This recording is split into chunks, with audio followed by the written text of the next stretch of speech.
Penny? Cent? 1/100th of a dollar? I don't care what you want to call it. Doesn't matter to me.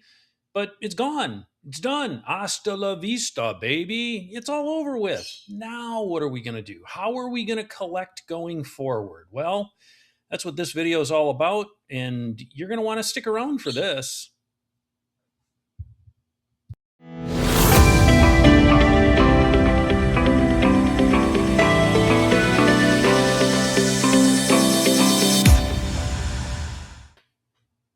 All right, as you can see, it's a beautiful day. Sun setting over here in the west. We're in Wisconsin, obviously, so it's bitterly cold still. And I sat down today. I put on a Hawaiian shirt, mostly because the name of my channel is obviously Island Time Coins. I like the islands. That's the way that it goes. So I figured, hey, let's spruce it up a little bit, right? So let's talk about this. Let's stop and think about what this means. I think there's probably still a lot of people that are in shock. I guess is the best way to put it. They're in shock because they're like, "Oh my God, I've collected Lincoln cents for 40 years, 30 years, 10 years, 5 years, last year." I mean, look, it doesn't matter how long you've collected them. What matters is what are you going to do about it going forward? I mean, look, you don't want to just trash a collection, right? So today's video is a little bit about how we move forward with this. What do we do? How do we make this worth our while? How do we really want to collect coins? And the answer kind of comes in, I guess, two different ways. And I'm going to cover both of those here in this video so that you guys, well, maybe three. Okay. I'll admit maybe there's three ways, but I'm not a big fan of the third way. So that's fine.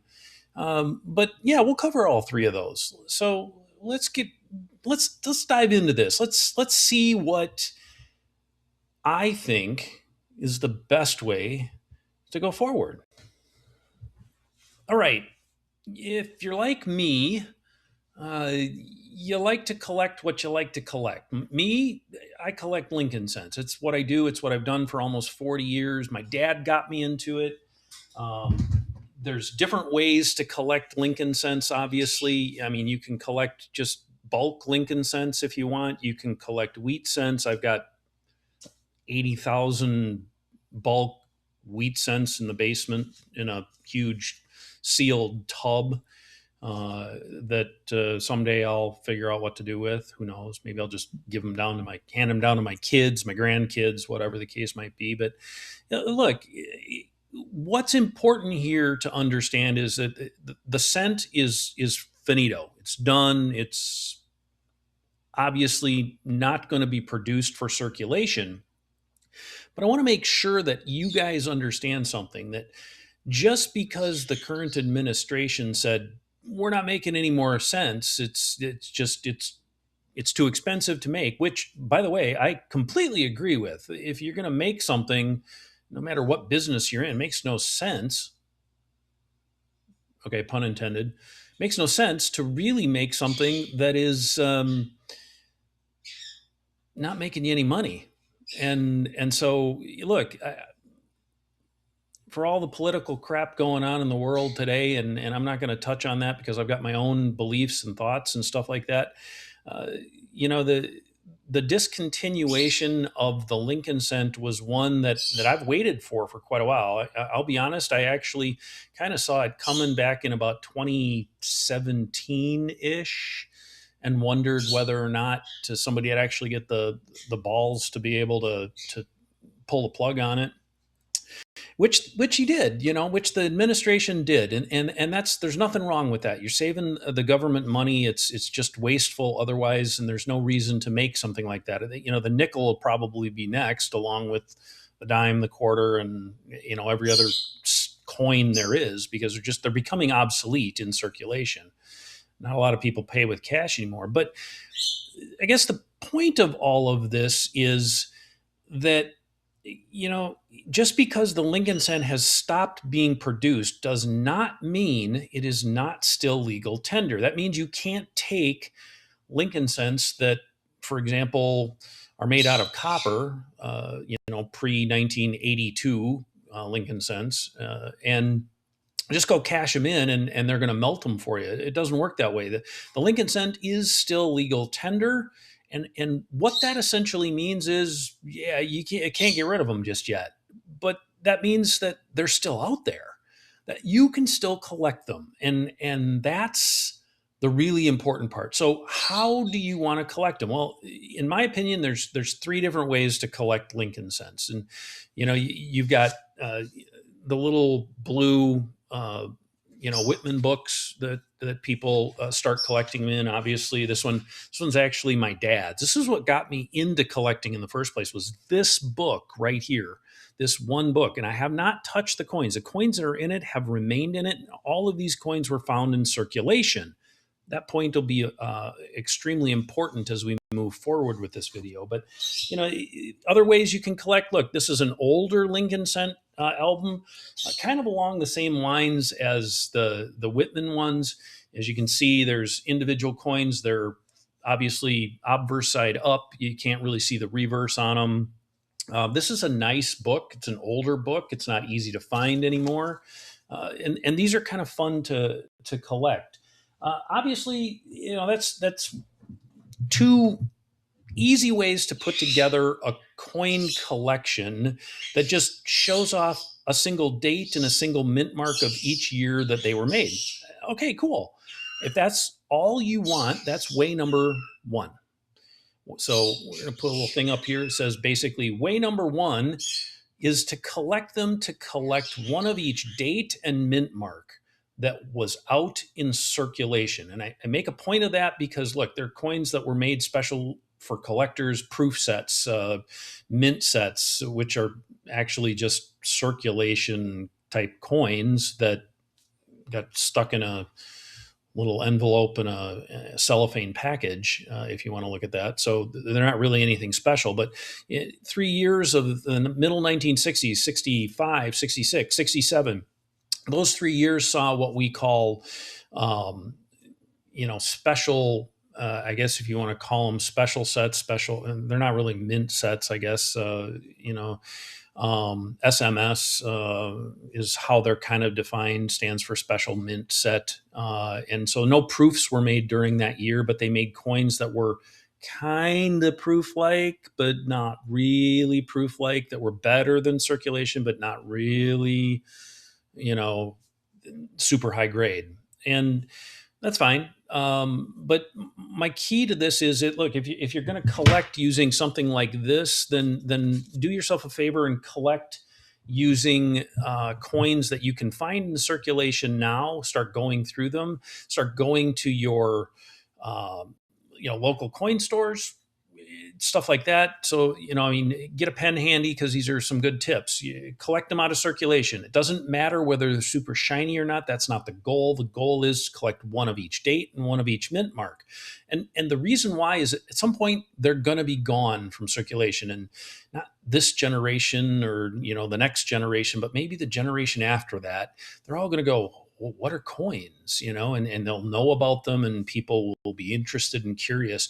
My son, curious about it, but not curious enough to actually start his own collection. My grandson, however, I bet he's probably really curious about it when he gets of age, because it's something that his dad didn't really use and stuff like that. It was something grandpa used, and things like that always tend to skip a generation. So if you're going to do it that way, again, this being the first way to collect coins, is one of each date, one of each mint. Get yourself one of those blue Whitman books or something else, doesn't matter. I mean, they make a couple of different versions out there. If you Google them, you can find different versions of it where you just see the obverse, and that way you see the date and the mint mark of every single one.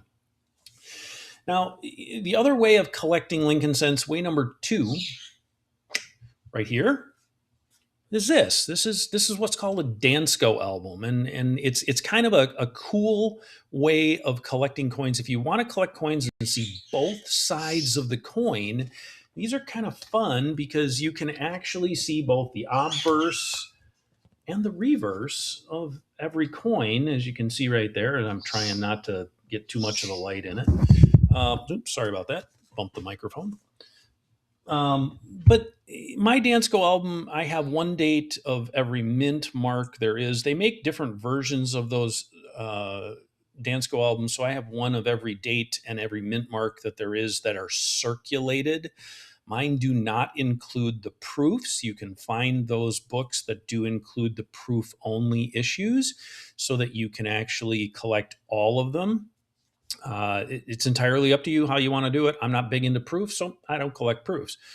Um, but that's way number two, and that's for kind of the next level of collecting people that don't really want to get into way number three. And so do it the way you want to do it. The next way, obviously, is slabbed coins. Slabbed coins are they're fun. You can buy coins that are slabbed for not a lot of money, depending on how you do it. You can buy circulated versions of coins that have been slabbed all the way down to just good grade quality. Some people actually collect coins, kind of funny actually, but there are actually people that don't want the best quality coins. They want the lowest quality coins, not destroyed or damaged or anything like that, but they want coins that are the most worn. And I find those interesting for people that collect that way. And the reason why is, if you're going to collect coins, the best way to collect coins here is to understand the history behind the coin, not just the coin itself. So what really drew me to coins was, like, you look at a 1933 Lincoln cent, for example, and you go, wow, what was happening in 1933? Why are 1933 coins so much rarer than, say, 1935, 36 coins, stuff like that? Well, obviously, it's the Great Depression. They weren't making a lot of money because nobody had a lot of money. They didn't need it in circulation. They had plenty of it. Or 1918, 1917, World War One, 1943. There's a year for you. 1943 is a year that everybody knows is the year of the steel cent. It's a Type 2 Lincoln wheat cent. I don't know if a lot of people understand that, but the Type 1 obviously is the ones that are made out of copper from 1909 up to 1958. But Type 2 of a wheat cent is a steel cent. And so, look, there's all sorts of fun ways to collect those. And you can go to here's a list. Here's where you get your pen handy. You can go to your local coin store. They have usually bins set up on the counters there that are, kind of what they call their discount bins and stuff like that. You can search through those bins, find coins that are usually in some form of a, 2x2 holder like this, if you want, and walk away with them, take them home, put them in your book, and you're good to go.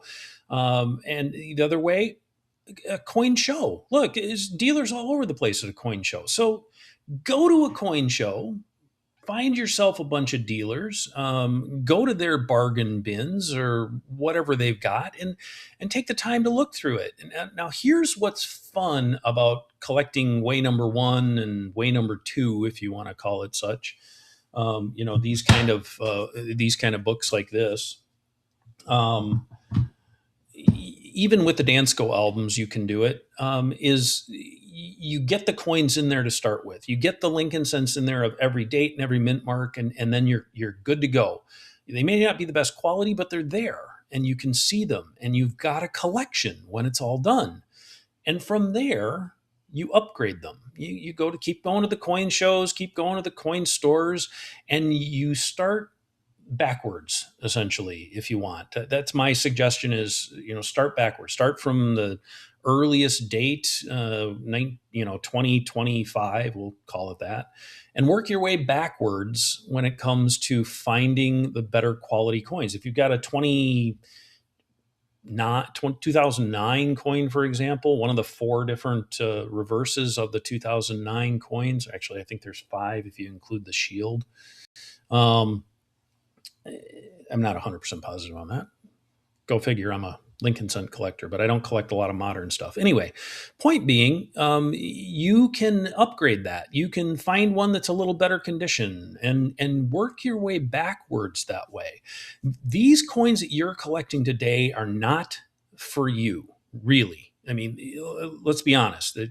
Like everybody'd like to say, "Hey, I have a whole collection of Lincoln cents, and I'm gonna sell it, and I'm gonna make money." Trust me, that's not what you want to do with this. When you make these collections, um, hold on to them, upgrade them, improve upon them. That's what I've done with my Dansko album. I mean, this Dansko album that I have here is pretty much almost all uncirculated coins, with the exception of about 10. And for the most part, the reason why I love to collect like this is it gives me something to do from a raw coin standpoint. I love collecting raw coins. Slabbed coins are fine if that's your thing. Go right ahead. But no, I mean, not my gig. I don't want to sell my collection, so it doesn't matter to me if I own the best of the best of the best. That's not my goal. My goal is to collect them for how I want to collect them. And those three ways will really get you what you want for a collection and how to start it. I'm going to give you a couple of suggestions of what to do in terms of those collections next. All right, as the sun finally makes its way, down here a little bit, I'm not so half and half like I was. So yeah, it is what it is. But anyway, I'm still in my Hawaiian shirt, so I still feel like, although I can step outside and freeze at the moment, I'm still feeling a little bit on the tropical side. So, look, what do you want to do with this collection? What's your intent? What's your purpose with this collection? If your intent is to make money, cool, nothing wrong with that. Here's my suggestions for that. If you're going to make money at this, here's what I think is going to wind up happening. Number one, people are going to want to collect complete sets. They're not going to really want to collect individual coins unless they're trying to build a set. And if you can make it easier for them to have a set for their kids, their grandkids, great grandchildren, whoever, then do yourself a favor and collect several.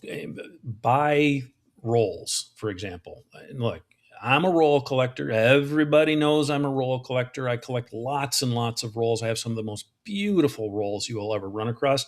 And the coins in those rolls are worth an incredible amount of money. But the way I looked at it when I started buying rolls was I wanted as far back as I could get of uncirculated rolls of coins. And the reason why was because then I would have not just one really nice set of coins, I would have 50. And that was my goal. What I didn't want one. I'm greedy. I wanted 50.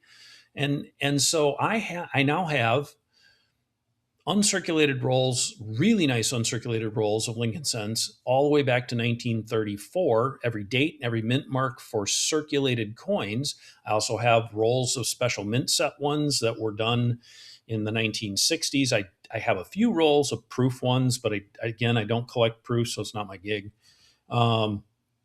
And I have earlier dates than that. I have uncirculated rolls of 1933. I have uncirculated rolls of 1930, both P, D, and S, Philadelphia, Denver, and San Francisco mints of the 1930 rolls. And everybody that has seen my Facebook page definitely understands that. And I wanted 50. I mean, it is what it is. I also have, because of all the coins I have in the basement that I mentioned earlier, I also have circulated rolls of most dates and mint marks of circulated coins all the way back to 1909. Now, the ones that I don't have that are circulated rolls, obviously the tough ones, the key dates, the 1909S, the 1909S VDB, for example, the 14D, the 31S, although I'm getting close on the 31S. Believe it or not, I think I have 42 31Ss, something like that.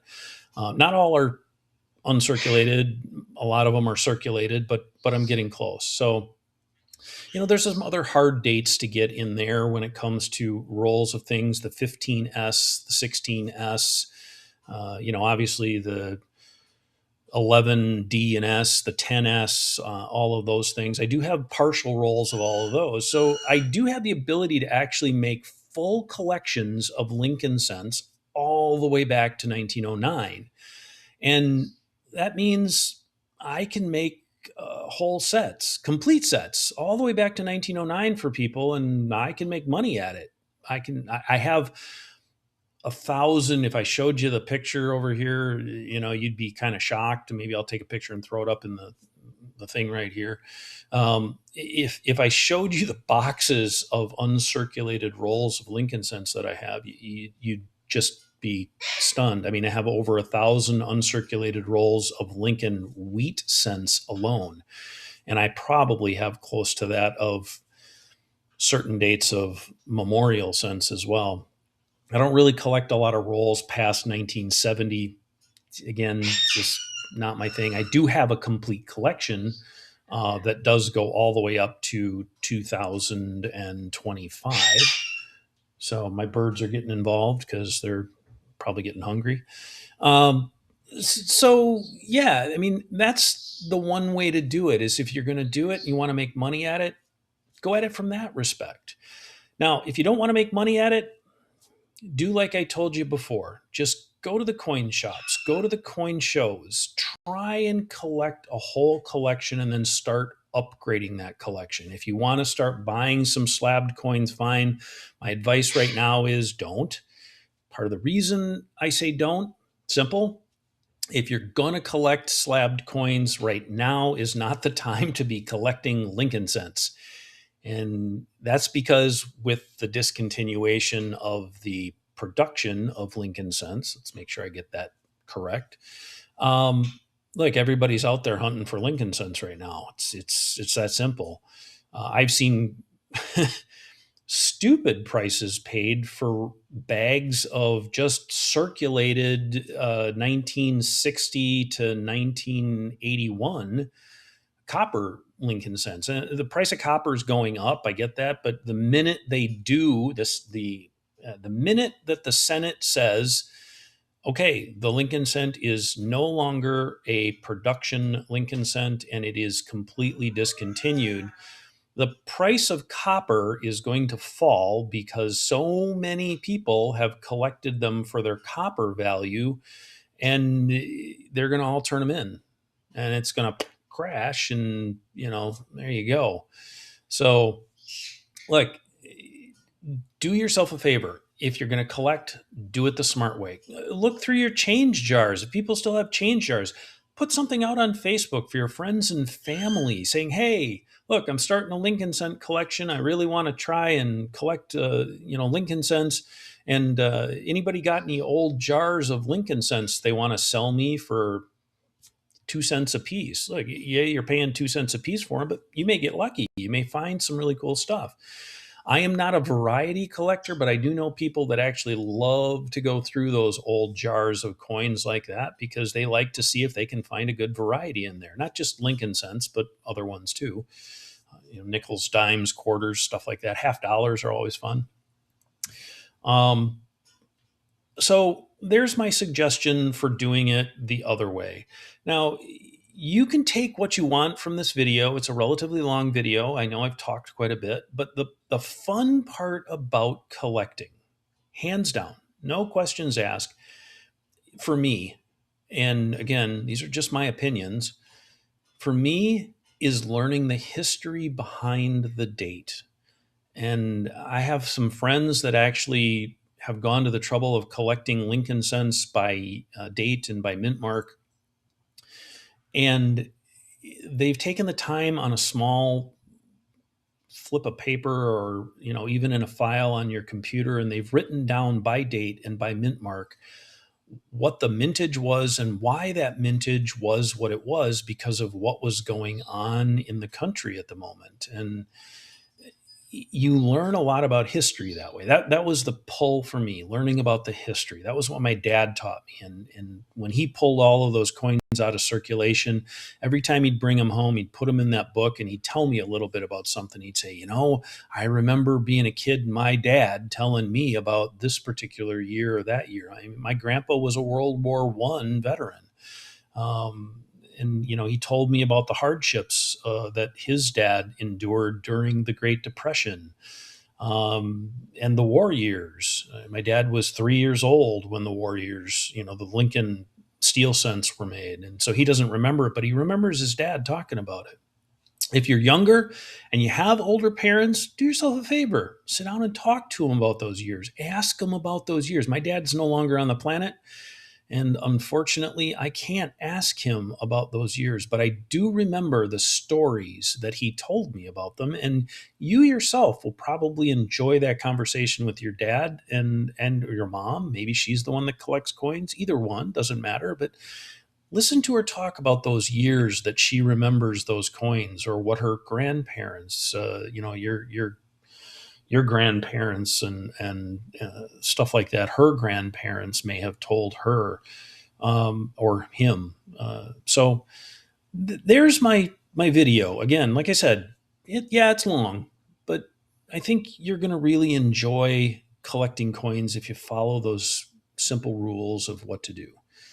I really appreciate you guys watching. Hopefully, you made it all the way through. Yes, I know it's a long video, but there was a lot of information in there that I needed to get out. And I thought about doing the video in 3 parts, and then I thought, nah, let's get it all done. Go right through, talk to everybody, and you probably just grab a bucket of popcorn at the beginning, and hopefully it's gone by now. Anyway, you guys have a good evening. The sun's finally setting here, and I'm going to go get some dinner and enjoy my coin collection for a while. We'll talk to you later. See ya.